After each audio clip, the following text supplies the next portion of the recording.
How do I do it all? The Brezza gives me the power. Mumbai Indians and Sunrisers Hyderabad are going to see a lot of each other this week. They're going to meet twice in a span of 7 days. It could be 4 huge points were one team to do the double over the other. What can we expect from the first of those meetings, which takes place at the Wankhede on Thursday? Let's find out on Maruti Suzuki Arena presents ESPN Cricinfo Timeout in the company of Ian Bishop and Cheteshwar Pujara. Gentlemen, thank you for your time. So 2 matches between MI and SRH in the span of 7 days. Between these 2 games, MI also take on CSK. And after the second one, Sunrisers go and play CSK at Chepauk. All 3 teams on 4 points. It feels like a period of 10 days which could completely derail the campaign for a side if they were to lose 2 of these 3 games. I think it certainly will, but at the same time, there's an opportunity to get 4 points. So every team will be looking at that opportunity and try and win as many games as possible. Because for all 3 teams, because they are at the bottom of the table, they want to win as many games as possible. And the margin of error is very less, because if you end up losing 2 games over there, then you are, I think, almost out of the playoffs. Extremely tricky period. Yeah, it'll determine the fate of a couple of teams over the next 10 days as far as whether they can still make the playoffs, which is a far reach for a couple of them right now. So I think it's going to be intriguing, and it's going to also be intriguing, certainly from Mumbai's point of view and Sunrisers Hyderabad point of view, more so whether they can catch fire after the 2 wins that they've had. Yeah, and they are showing signs of catching fire, because you've seen Sunrisers chase down 245. You've seen MI score 200 in each of their last 2 games. That's the signs of one of those high scorers, one of those games we thought we'll see a lot of pre-season. Well, not to forget that SRH is playing good cricket when they are playing at home. When they travel away, they haven't been playing good cricket.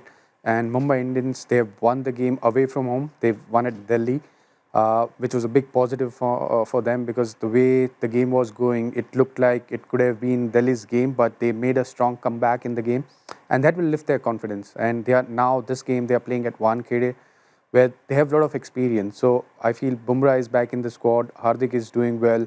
So it looks like a decent squad now.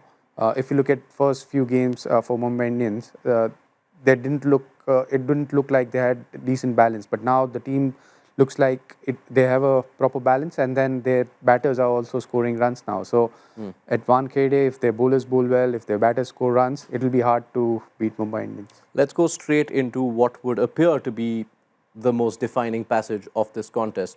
Travis Head and Abhishek Sharma are back among the runs, having done what they did against Punjab. Jasprit Bumrah is back and he's playing. And Bish, it feels so vital. I think those numbers have been done to death, that when Travis Sheikh get a start, Sunrisers do well. When they don't, Sunrisers lose. Add to that the early season power play returns of Deepak Chahar and Trent Bolt. Is there a case to give Jasprit Bumrah the brand new ball? 100% a case to do it, right? And there are different tactics that you can ally from each captain, but after a couple of losses, Sunrisers generally won this game, the last game, because of Travis Head and Abhishek. We still don't know if that mid-loader has recovered its sense of feeling, because the openers did such a fantastic job. So if all those numbers you're saying is correct, there is a case for Jasprit starting. When he bowls, was it that first over or one of the first 2 overs, his numbers are far superior in the power play to when he comes in the back half. So I would say the problems that Bolt is having with the lack of swing, only a couple of wickets in the power play. Deepak Chahar, I think, has 4 wickets in the power play. I would go Jasprit. The problem there is, if you go Jasprit, you're taking away the ultimate strength of one of Chahar and Bolt, who like to bowl one of those first 2 overs. Pick that up, Cheteshwar, because there is a bit of a dilemma. But if the key battle is stopping those openers, then do you have to lean towards backing your best? Well, I would think the other way, because if you look at Deepak Chahar and Trent Bolt's strength, their strength is to swing the ball. And if they don't get those first 2 or 3 overs, then they have to bowl with a slightly older ball, which may not swing as much. So I would still back them, because they are playing at Wankhede. There's a bit more swing for them early on in first 2-3 overs. And then Bumrah, I mean, he doesn't need to swing the ball. If he bowls in the right areas, he will still end up picking wickets. But for Deepak Chahar and Trent Bolt to get get some swing, they need to bowl with the very brand new ball, and first 3 or 4 overs could be crucial, because if they swing the ball well, and Travis Head and Abhishek both like to play their shots, if they can swing the ball and if they pick up 1 or 2 wickets early on, and if then Bumrah comes in, then there is a lot of trouble for SRH. Excellent. Promises to be riveting, whichever way it unfolds. Any chance they will be restrained if Jasprit Bumrah opens the bowling? What am I even asking? Do they know how to do that? I don't think. On that pitch, they might be a little cautious, but I don't think they will try and stop themselves. The only way they might try and do what they tried doing against Mitchell Stark. They were playing cricketing shots. They were just trying to time the ball, and they might try and do the same thing against Bumrah. All right, that's the Sunrisers openers. Tantalizing as it is, there is also the prospect of Sunrisers' usual number 3, who comes home to the team he called home for the best part of the last 7 years, Ishan Kishan, whose season started so sensationally well with a century. The runs have dried up since. There's always an added layer, Bish, when you go back to your previous franchise. And I've always questioned that in myself, actually, as a player. And for generations that came after me, why do we need that sort of impetus to get us going in an extra level when we should be having that gear anyway? But he definitely needs some runs. He started the season brilliantly. He'll want to prove something when he gets back to that sort of Wankhede ground. But it won't be easy. He'll be familiar with conditions, but it won't be easy coming up against a Mumbai Indians that are desperate for points. You saw the joy on their faces and the hugging after they beat Delhi Capitals. So they will be gunning for it. So it'll be an intriguing battle. I wish Ishan well, because he spoke with passion after he scored that 100. Yeah, and it's been some journey, hasn't it?